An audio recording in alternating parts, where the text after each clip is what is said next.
Welcome to the Now and Then podcast. I'm your host, Dan McCool. Join us as we dive into the fascinating journeys of professionals across the globe who have dedicated 15 or more years to their careers. Come along as we explore how their roles have evolved, the challenges they've faced, and the wisdom they've gained along the way. I can't wait for you to hear their insights. Let's uncover the stories behind the experiences of these remarkable professionals. Welcome to the Now and Then podcast.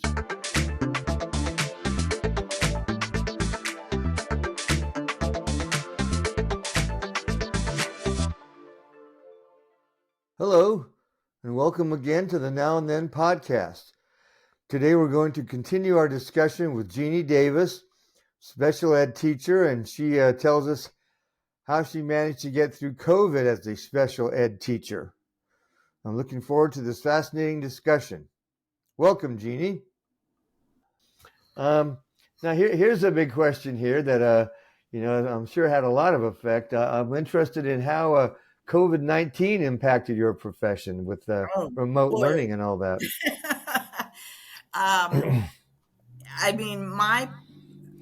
My pair and I literally were in tears. We tried to teach like we're doing right now on Zoom. Very difficult with special ed kids that aren't sitting and they're whacking at their parents and it's just like trying to herd gnats sometimes. Yeah.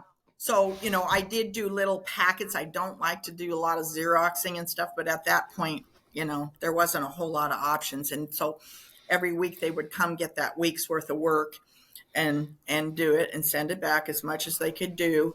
Had parents do the work. But they allowed, we had special ed classes. Mine would have been the higher functioning one, and then two other classes that were a behavior class, and then the lower severe profound kids. And so they allowed us to come back to school way before the general public did. And so we retested them. And like I said, we were in tears. They had lost over a year's growth, every single one of them, if not more. So our state funded some stuff for 2 years to even for summer school programs to work. So I did the summer school, I think, for 1 year. And what it is whoever had students, like if they were incoming or from a different school or anything, that teacher let us know what his work was, what his reading was, and then we continued it during the summer so that we could try to narrow in that gap that happened. But it was horrible. Yeah, but I can't imagine. It was hard enough for just kids without special needs. You lose those social skills and the whole process of being involved with other people on a daily basis. Yeah, that must have been really difficult for special need kids.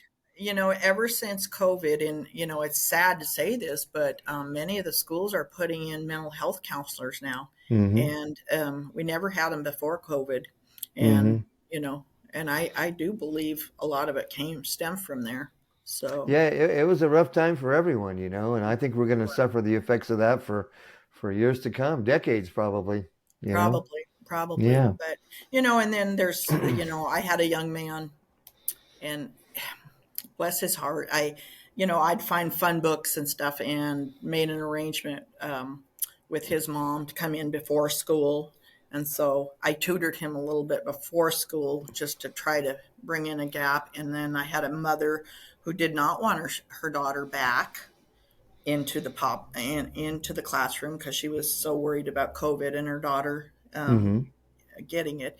So what I did is I took my planning time, and there's an entry hall from the teacher's parking lot. And so I talked to my principal and I said, I want to put a desk in there and have her come in, because she was not cooperating on the Zoom at all. She was under her chair and, running and showing me posters and, and her mom couldn't get her to stay still either. And I said, why don't we try this? And so she brought her in twice a week, and man, we just went through it, because she knows, she says, she says, Davis is the boss. And I said, no, your mom and dad are the boss.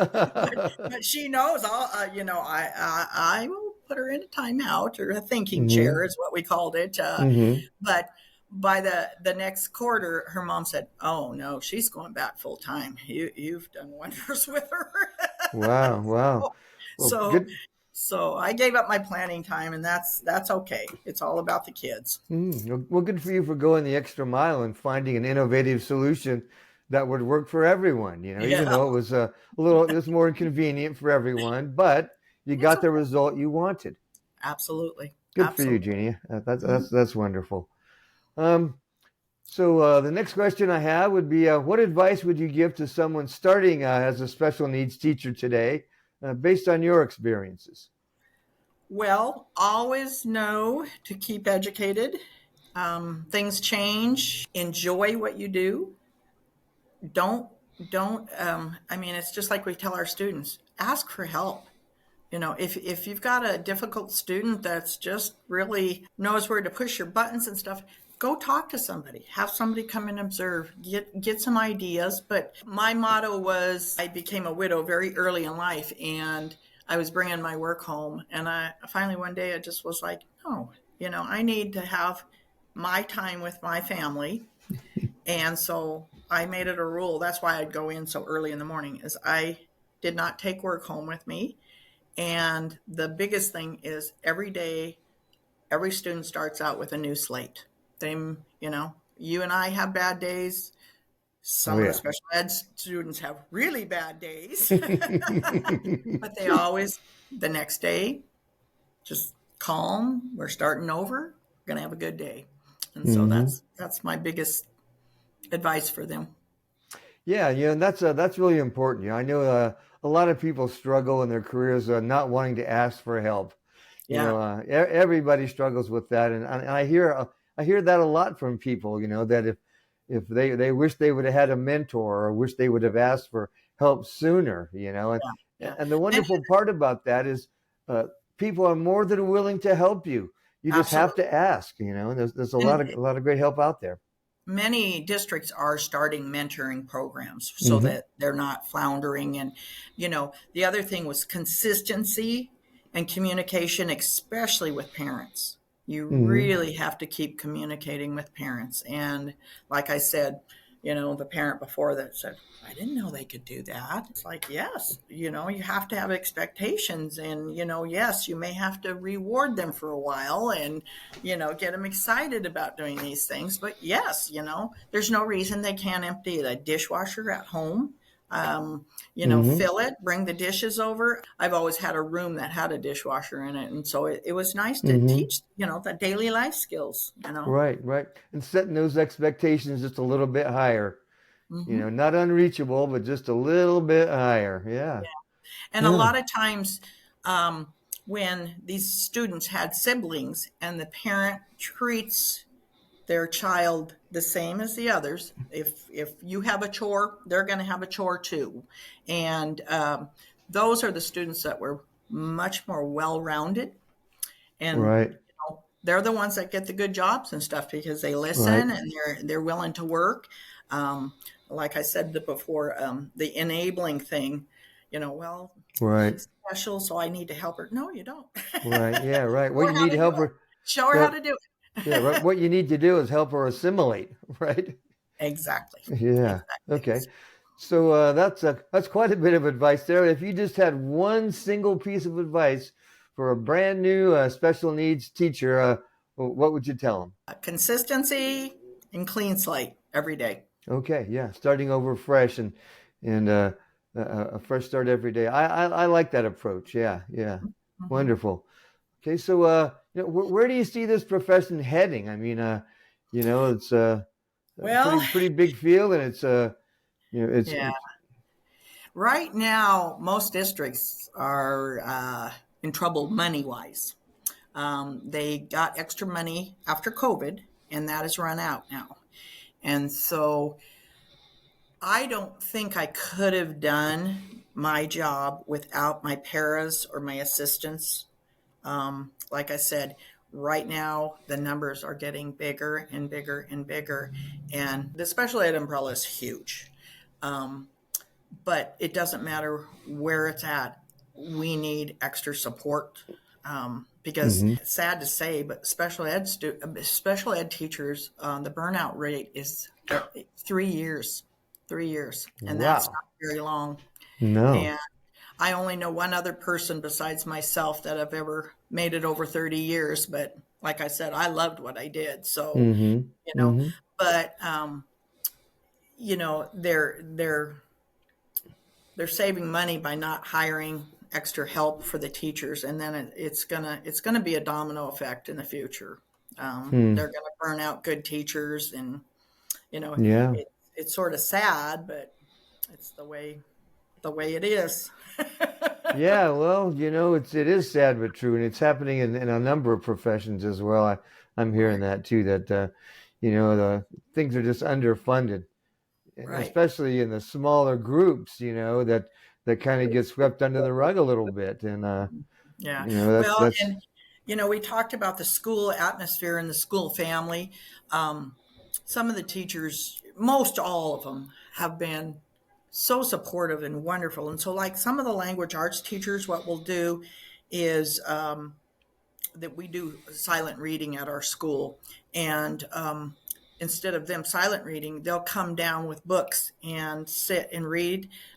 Like they'll read a page, and then the student reads a page, and they get to know their reading buddies, and hmm that's like a luxury, because I don't have time in a physical day to sit and read like I would like to one on one with a right, student. I don't have the time. So, we adapt to using our environment there, I guess is what I'm saying. right, right, So, right. Yeah, well, and it's also, I'm sure that a lot of that too is how well the parents are educated to assist with that at home. But then at home they probably have other kids and their families to run too, so oftentimes they can't just devote all their time to the special needs exactly. kid. Exactly, exactly. Yeah. And I even said, that's why I said I don't do homework, but I recommended with my parents. I said, if you can even carve out 10 to 20 minutes a night. And I said, a lot of my kids, when you're reading at a first or second grade level, like Harry Potter series, the kids want to do what other kids were doing. Well, hmm they can't physically read that. So I said, read the book to them. Just do 10 or 20 minutes. I said, before you know it, they're going to say, hey, keep going, keep going. They want to hmm hear the story. Or Sure. you take a book, and just like I said, you read a paragraph, they read a paragraph. And, before you know it, and it becomes a habit. And just every night that helps, because they're learning how to sound out, decode words, and, Right. just everything. Yeah. Well, I wanted to go back a little bit, if you don't mind. Earlier in our discussion, you talked about how it's like an 8 to 10 year cycle. How special needs are viewed. Where do you think we are in that cycle right now? Well, the big thing is pushing inclusion right now. Again, the funding. If I'm talking about students probably higher than what I was teaching, so resource room students, hmm they if they had a paraeducator where, like, say maybe there's 4 or 5 kids that are on IEPs, throughout the room. The para knows which ones, and the students don't know it's not a person that's just in there helping them. If they were there to help right then and there, that would solve a lot. But like I said, instead of getting more paras, they're pulling paras and laying off paras, which we need that help to have them successful. If we just set a kid in that classroom, many of them don't know how to take notes. They're not listening. They didn't have their meds for that day. They're looking out the window, and hmm and so I don't want to sound rude, but it's almost like taking up airspace, because they're not understanding anything they do. Now, hmm if I have a student in their IEP, I make sure I write that notes have to be sponsored for them. hmm So the teacher has to give them notes, because many of our students, if they're even doing this, they're looking up to write what the teacher wrote on the board, and they're concentrating on their writing. She's already 3 steps ahead of them. And so they're missing, and then they miss, and then they miss, and they miss, and you wonder why they're not doing well in class. Mm-hmm. And so that's what I'm saying, is that they're in a trend right now where if you are in a history class and you've got a big project, then the language arts teacher is going to address it with you and help you do that. Now, she also is going to be teaching strategies and strains that your need work on. Mm-hmm. But like I said, inclusion piece is huge right now, but yet we're starting to pull kids into the resource room to help them also. And all of a sudden we're starting to see more people starting to think like I am, where Mm-hmm. depending on what, where you're academically, Mm-hmm. so like my students, they should be doing daily kind of life skills towards their bottom goal. Mm-hmm. There are students like that in the resource room, and they have resource language arts and they have resource math, and there's students in there that don't know their multiplication table still. Mm-hmm. And so my theory on that one is it's been pounded all elementary to get them to learn that. Give them a calculator. Why are you Yeah. wasting so much Right. time You're right. trying to get them to memorize when they probably have short-term or long-term memory issues? And so Right. why torture a student that way? And Yeah. I'm the same way even in the kids I had. I'd try something for 2 weeks. If there wasn't any growth or they just weren't getting it, it's Mm-hmm. time to try something different. And that's one thing I liked about my classes, because I could be a little more flexible on that. But I Mm-hmm. also had, I think I had 15 kids, and I'd say 14 of them were all on different levels. There might have been 2 of them that were close. Wow. Wow. So some at my beginning of my career, somebody made a comment one time and said, "Well, you only have 10 kids," and this is a long time ago. Mm-hmm. And I sort of looked at him, and I told my vice principal that, and he said, "Jeannie, the next time that person says that, or anybody," he said, "you let me know. I'm going to go take their class, and I'm going to have them come down here and watch what you do." And it just Mm-hmm. happens to be one of them was getting their admin credentials, and they came down when I was getting evaluated, and he just went, "Oh my gosh, I had no idea how much you had to do." So, and that's just like I said, like the state, the government, they need to come down into these classes and understand where we're coming Mm-hmm. from and how difficult it is, to work one-on-one or small group instruction for these kids if we don't have the support and the help. Right. So, Well, it sounds like um, the attitude is improving, and the techniques and the skills are improving, mhm. as long as the funding is maintained, is what I'm hearing here. Yeah, Yeah. that's sad that the almighty dollar has to, Right. Yeah. but It's that it's it's a sad reality these days, it unfortunately. is a reality. Yeah. Well, one final question here is, if you had to do it all over again, would you? Absolutely. Good. Like I said, Hmm. I enjoyed going to work every day. There were days that were very challenging, and I was glad that I had a bottle of wine to have a glass of wine when I got home. Yeah. I won't lie about that. But again, clean slate the next day. We'd start over, and Hmm. and sometimes, well, the little story I had. There was a young lady that just completely melted down in her math class. She was she was one of the top in the math class. She had autism, Hmm. and she completely melted down. And we went down there, and this teacher, bless his heart, it was like his second or third year, and he goes, "I've tried so hard, and she's doing so wonderful, and I just don't know what I said or to make her, sort of have a tantrum or so." So we sat down with this young lady when she calmed down. It wound up her mother and her sister got in a fight 3 days earlier, and she was thinking about it, and that it had nothing to do with the teacher. And Hmm.